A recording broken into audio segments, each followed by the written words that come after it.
Hi everyone and welcome to my channel. My name is Aura. I'm a quantum healing hypnotherapist based in Sweden.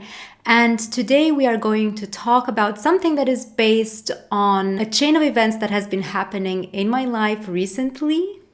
And that is breaking a finger and being told to numb myself with a bunch of painkillers. And it got me thinking about how deeply programmed we are to numb whatever it is that we might be feeling physically, emotionally, mentally, and how we as extremely powerful manifestors, instead of manifesting the life of our dreams, we keep on manifesting these loops of limitations and suffering because we are guided by experts and by the different programs that we have been running through thousands of years to abandon ourselves on an everyday basis. And so today I would like to make a video about how we can break these loops and how we can begin to manifest our dream lives. And it's not going to be one of these videos that you see on all these spiritual channels about manifestations. I would like to do it a little bit differently and do it a little bit my way. And I'm hoping that this will be a reawakening call or a recall to who it is that you actually are, that we actually are as human beings here on planet Earth. So without any further ado, let's dive right into it. First of all, I would like to remind us of how we keep diminishing our essence, our being here within these human bodies.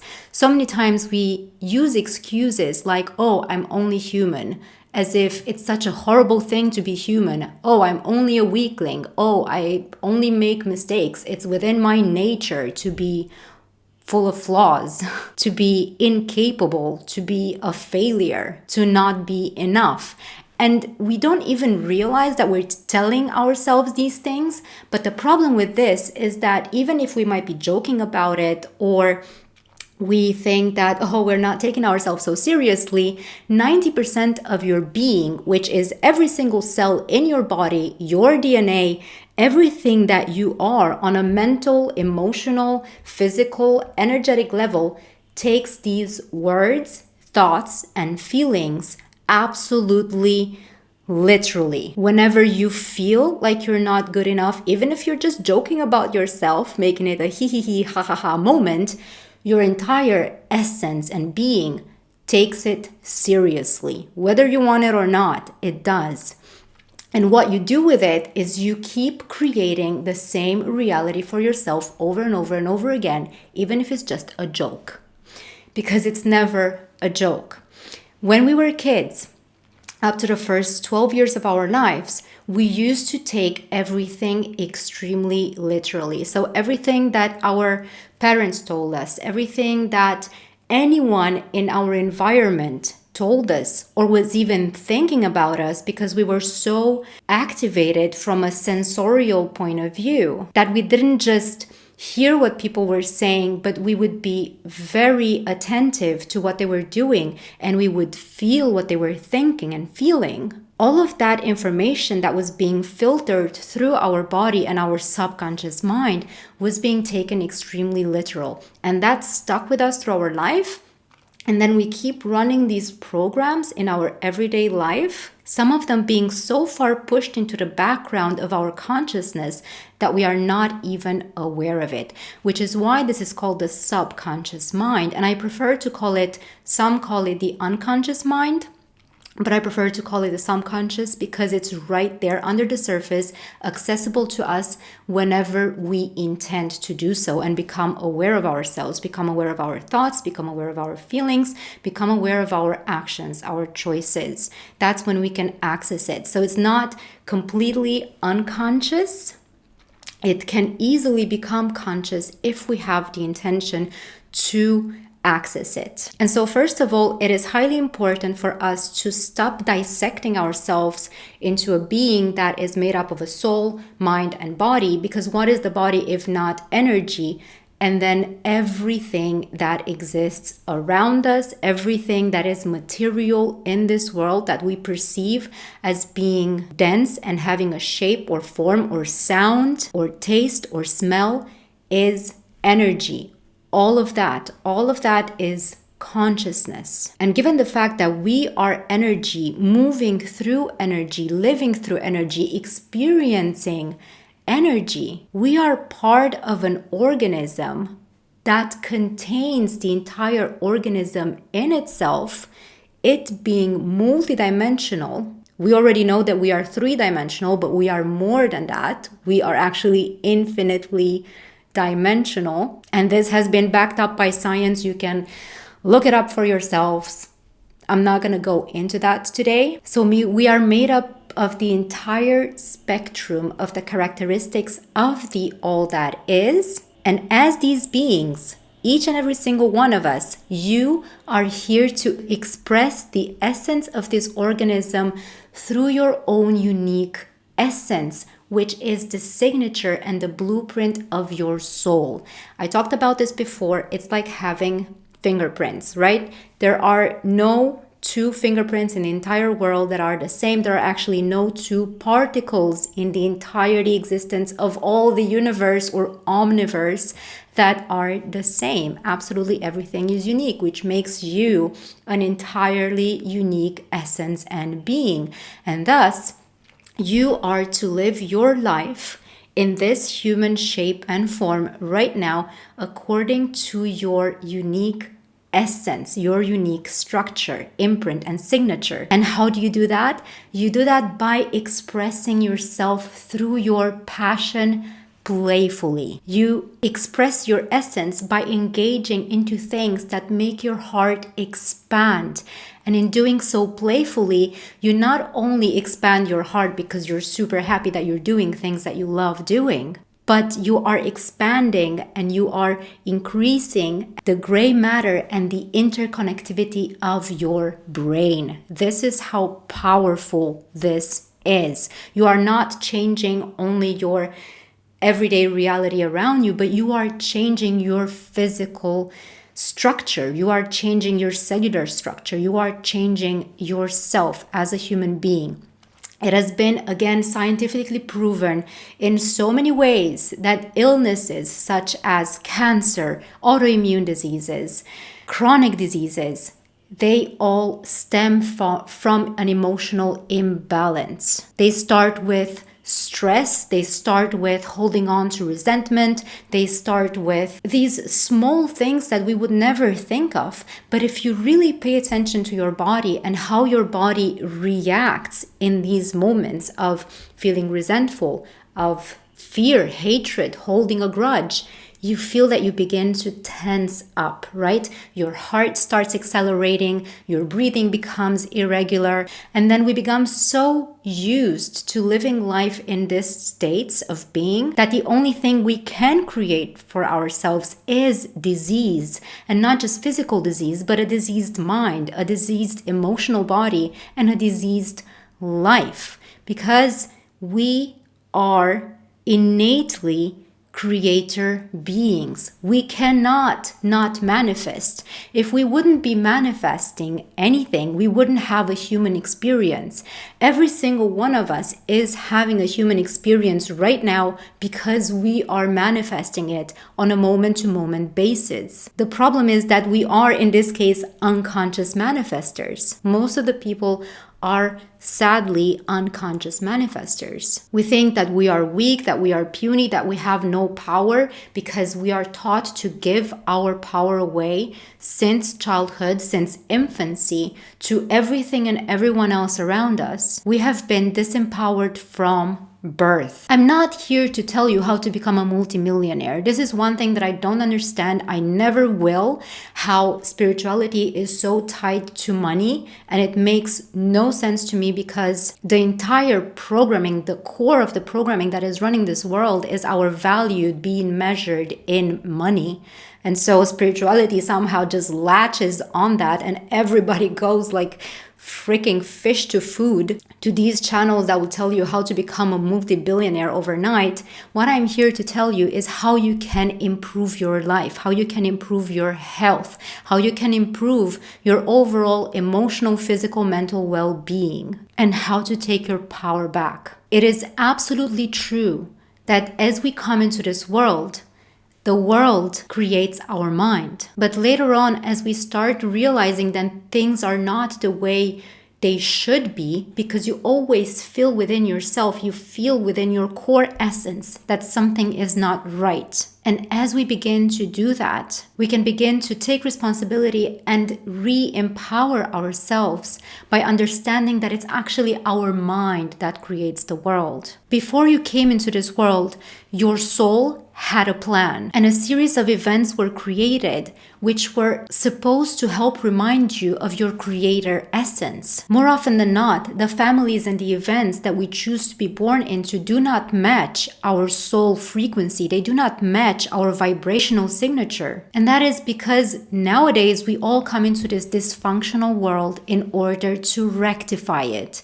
And this happens again for two reasons. For us to be able to navigate the entire spectrum of all that is, of all possible experiences, in order to get to know ourselves to our core through the entire essence of what it is to be a human being, which also eventually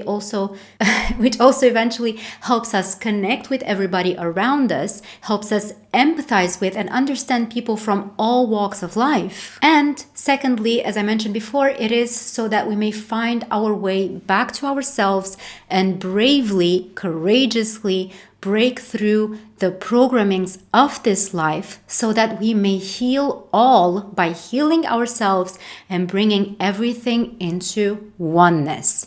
And this is the entire essence of unity consciousness. And so again, when it comes to manifesting your reality, what does your dream life mean? Because when you die, you're not going to take any money with you, right? Sure, it creates a certain type of comfort. It creates a blanket of security. You can pay your bills. You can, right? But how much do you actually need? Why does everybody need to be a multimillionaire nowadays? I just don't get it. We're just going to leave it at that. Anyway, so how can you begin to manifest a life that is one of play, one of bliss, one of joy, and one of purpose? Because that's what everything is about. A life of purpose where you can live as the soul that you came here to be, reaching your fullest potential. It's not about being a better you. It's about being a happy you. It's just happy, healthy, calm, content, at peace. It has nothing to do with any type of weird hierarchy or with riches and money or anything at all. Just think about the monks.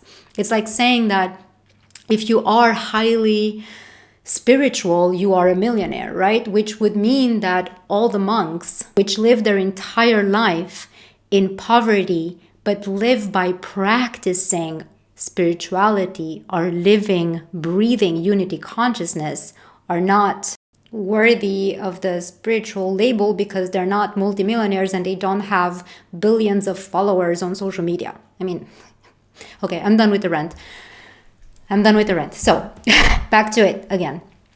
The question here on how to attain a life of manifesting your true potential into this life is asking yourself the question, are you living your everyday life, everyday moment to moment, according to your highest intention and according to your gut feelings?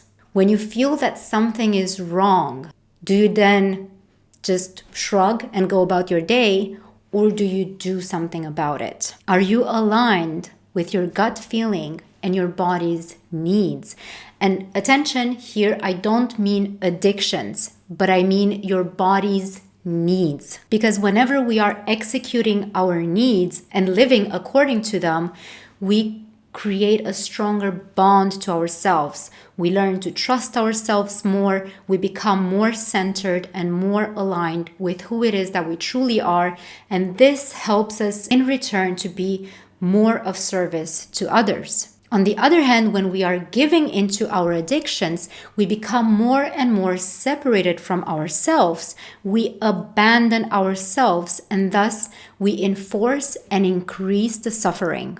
Addictions create comfort. And the one that is comforted is our ego. And here I'm not talking about killing the ego or anything like that. I'm talking about parenting the ego. I made a video about that, so you can go and watch it. I'm going to put it in the description below. It's about approaching the ego with a parenting, loving essence. You can perceive it as a child that has been so deeply programmed and so deeply limited that it's very, very, very scared to try and step outside of the box because so many things could go wrong. It can be exiled from society. The ego always imagines the worst case scenario, and I'm sure that you're all familiar with it. And the ego, being a child, it doesn't know how to handle these things, and it does what we all learn to do, what our society teaches us: numb the pain, take painkillers, eat junk food, do whatever it is that comforts you so that you may not deal with the real issue. Because when you do, it's super scary and nobody wants you to heal, because otherwise nobody would be making any money off of your back. To give you just a few examples, every time, like I said, we choose junk food, every time we choose to watch a movie or to go to work or to do whatever else it is, study, then to sit with ourselves and allow ourselves to feel and to process the emotions of whatever it is that is causing us any type of emotional or mental imbalance. All of those and so many more are types of addictions which are severing us from ourselves. And every time we choose to sever ourselves, we again become more and more fragmented, and we only increase the pain. Another short example that is sitting in the back of my head is that if we, for instance, grow up in a dysfunctional family where there's a lot of fights, a lot of screaming, violence, physical, mental abuse, then that becomes the norm for us. That's what's normal for our ego. And then as we move through life as adults, we encounter all these relationships where all of these dynamics keep running over and over and over again. And then we ask ourselves, why do we always end up in these dysfunctional relationships? And that is because we seek comfort in them. Our subconscious mind understands that as being family, as being a loving space. And so because you have this program running through your DNA, actually, so it's not just the back of your head, but through your entire DNA, you are being drawn to experience this over and over and over again, because this is what comfort is for your subconscious mind. This is the known, and the unknown is scary. The ego is scared of the unknown because we are programmed to be scared of the unknown. And thus following our needs, which means having a diet that is not congruent with the diet that is being advertised in our everyday society, sleeping according to our own needs, working according to our hours of how our body uniquely functions. All of these things mean stepping outside of the program, and that is stepping into the unknown, and that is uncomfortable. So it's these places where we step into discomfort that we actually grow. And the most important thing is, if we can find a way to live according to our needs and according to our passion in a playful way, that's when we begin to manifest our reality according to our signature essence. None of us came here to suffer. It's just that, again, we are programmed to ingrain ourselves deeper and deeper within the suffering, because also the more that we learn and we experience through life, the older we get chronologically, the more we may begin to wake up and to start to take responsibility for our lives. And we have the tendency to step outside of the program, but nobody wants you to do that. And so everybody's making sure that everybody the force is to be, if you step outside of the program, you will have to fear severe punishments. Nobody wants you to be free. And it's so funny, because even if we would sell something with the slogan, free yourself, free your mind, Nobody's interested in that because everybody likes their comfort rat race and hamster wheel because it's known, because it's comfortable, even if it hurts and even if I hate it and even if I don't want to be this, it's comfortable. So I'm going to keep running on it and I will keep finding excuses as to why not to get out of this. And so it's exactly these excuses and what it is that you actually feel that you want that creates your reality. It's not what you say. Because you can say that you want to live a good life and live your purpose and be free and blah, blah, blah, or you want. But if you feel that you're actually afraid of these things, and how will I pay my bills, and how will I pay my rent, and how will I eat, and how can I provide for my family? Or I cannot go to work dressing the way I want to dress because what would everybody think of me? Or you get my point. So all of these beliefs, they are the ones that are reinforcing your reality. If you would truly believe that nobody cares about what you look like, what you eat, how you sleep, how you work, and how you live your life and how much money you earn, and you believe that you can live your life however you see fit, according to whatever it is that makes you happy, then that is the reality that you're going to keep enforcing. So check in with what it is that you are actually telling yourself, not what you're telling others, what you are telling yourself subconsciously. And again, if you wish to begin to start putting these things on paper or typing them, however it is that you prefer, I have created workbooks and other free materials for you to download on my website.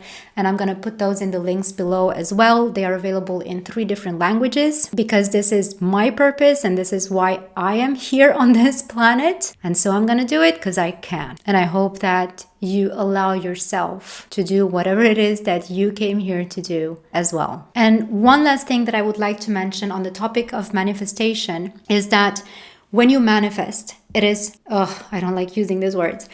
When you are trying to create something in your life, to bring something to fruition, it is very important to decrease the importance of whatever it is you are trying to attain in your life. Because if you put it up on a pedestal, you're going to be under the impression that it's unreachable. You're going to put it above you. You're going to feel like you are unworthy of it. And so it's very, very important to bring it back down to your level. That is, you can do it in several ways, and this is how I do it, and it just works miracles for me. Give up. Just say, I don't care anymore. I don't care anymore. I'm just gonna leave it be. And this is the law of unconditional acceptance, which is the same as the law of unconditional love. They are one and the same. You love something unconditionally. It means you accept something unconditionally. And when you give up on something that you really, really, really desire, it's because you accept your current state. You say, okay, I don't need this. I'm happy with the way things are right now. I have a roof over my head. I am, in a way or another, safe. Maybe you have your health. And maybe even if your health is not that great, among broken fingers and other things, you still have your sanity and you're in good spirits. So think of things that you can be grateful for that will help you accept your current state, understanding that you are not in a horrible life and death situation. And if you are, please do seek help. Please, please, please seek help. Because first of all, none of us is alone, ever. You are not alone. You have to know that you are not alone. You are not the only one experiencing whatever it is that you're experiencing. For so many years, I thought that nobody was going through what I was going, and I always wished that nobody would go through what I was going. And now, working as a therapist, I realized that everybody's going through what I was going. So, we are all actually the same. Suffering is universal. The crazy things that are going through your mind and that are happening to you are happening to most of us. And again, please, please know that you are not alone. Seek help, and to the best of your ability, try to equalize everything. What's the word? With N, it starts with N. Neutralize everything. It's all about becoming the neutral observer. Because if you think about the things, let's say that's something that happened 10 years ago, that was so terrible that you needed to solve in that specific moment. Think about how you feel about it today. It's not as bad as it used to be 10 years ago or 20 years ago. Now, that situation that seemed to be so terrifying back then and seemed to be a life or death situation, nowadays, it is something that did pass, something that you overcame. You're still here, you're still breathing, you're still moving forward. And even if you feel like you are stuck in a loop, you are actually not. And you can alter these things by doing things differently, right? Insanity is wishing for something new, but doing the same thing over and over again, thinking that you would achieve a different outcome. So try to do things differently. Whatever it is that you're changing in your life, make sure to stick with it. I talked about this also in one of my previous video actually, about walking your straight path and how important that is. Again, having to do with your signature essence. And the most important and above all is to follow your passion, follow your joy, follow your heart, follow your intuition, your gut feeling. And again, as always, thank you so much for being here with me today. Thank you for being you, for being brave enough to breathe alongside me right here, right now on this beautiful planet. I bid you a most wonderful moment of the infinite now. Take care of yourself. Bye.